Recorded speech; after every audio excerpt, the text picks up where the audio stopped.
Thought I'd post a quick video. This is a 2022 Ford Bronco Sport Outer Banks in Oxford White. And of course, just like any other Bronco Sport or Maverick or full-size Bronco that comes in, it's pre-sold. These are always so nice to look at. Stands out from the crowd. To me, it kind of reminds me of the older Land Rover Freelanders with the design, how boxy it is, and how the roof concaves upward. It gives off a lot of Land Rover vibes, but without the horrible Land Rover reliability. I mean, these aren't perfect either, especially the 3-cylinders, but they're nowhere near as problematic as a Land Rover. But it's just such a neat vehicle. I always love seeing these.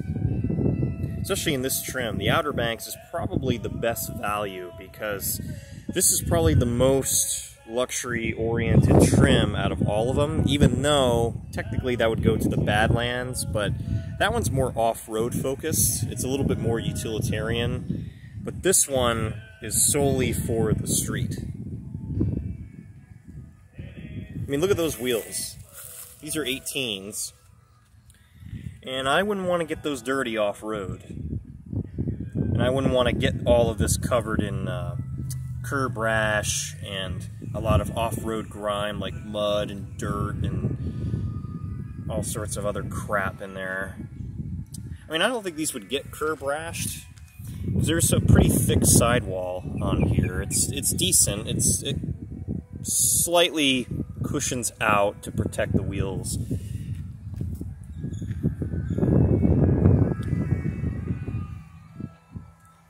This one's locked, and it's Sunday, so of course it's going to be locked for safety, but it's got the ebony brown interior, ebony roast Lee trim according to the window sticker. Has a lot of nice features in it. It's got heated seats, heated steering wheel, wireless charging pad, remote start, push button start, the GOAT modes, which is standard across the board. This one's got the Bang & Olufsen sound system. It's hard to focus on it, but it's there. Yeah, there's the blind spot monitoring. I like the body color door handles instead of the cheap black plastic that you get on the base, the Big Bend, and certain Badlands trims. Whoa, yeah. Got a bumblebee on my hand. My favorite part is the front fascia. The Bronco script in white, and then you have these really nice full LED headlights, LED turn signals, LED running lights, and then you have LED fog lights. Such a nice look. And then you have these hood bulges, which are very, very evident in the interior too. When you go and when you're driving it down the road, you're reminded of those hood bulges, which is actually kind of nice. It's a nice safety feature. It helps judge where the hood is, where the end of the hood is. Let's take a look at it in the sun.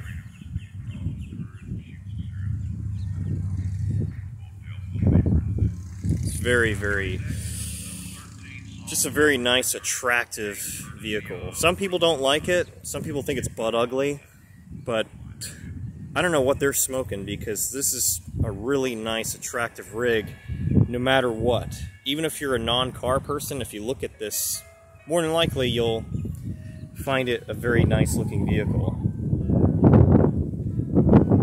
Especially in this configuration. The two-tone, black roof, and white is a good paint job because white just makes a vehicle look more luxurious. And it's a very good seller down here in Florida because with the bright, hot, ultraviolet rays from the sun, you want a nice bright color down here. That's why I don't get so many black vehicles driving down here, because that's such a pain in the ass to drive down here.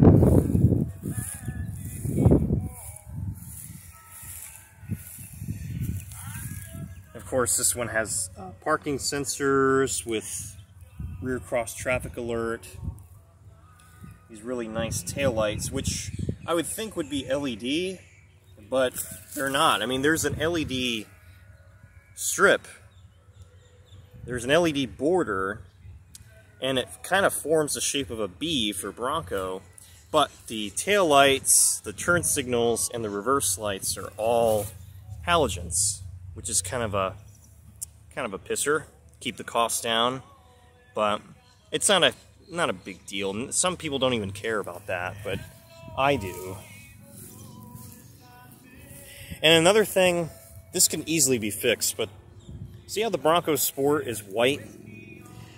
This would really pop if it had black Bronco Sport letters, because white on white, it clashes. You can't really see it all that well. So in order to make it pop, they should have put black badging on the white.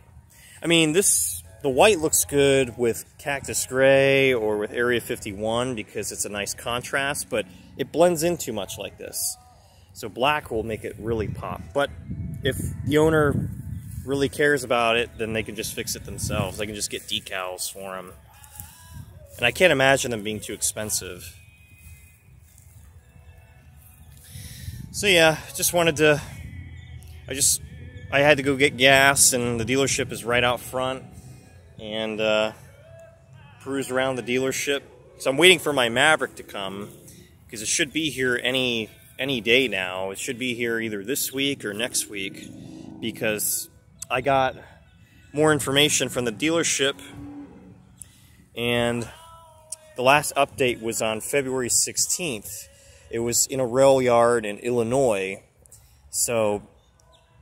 And that was 10 days ago. So I would think that at this point, it should be in the state of Florida or close to Florida. So hopefully that means I'll be getting it either this week or next week. But hopefully they'll let me know. They should call me to let me know when it actually arrives.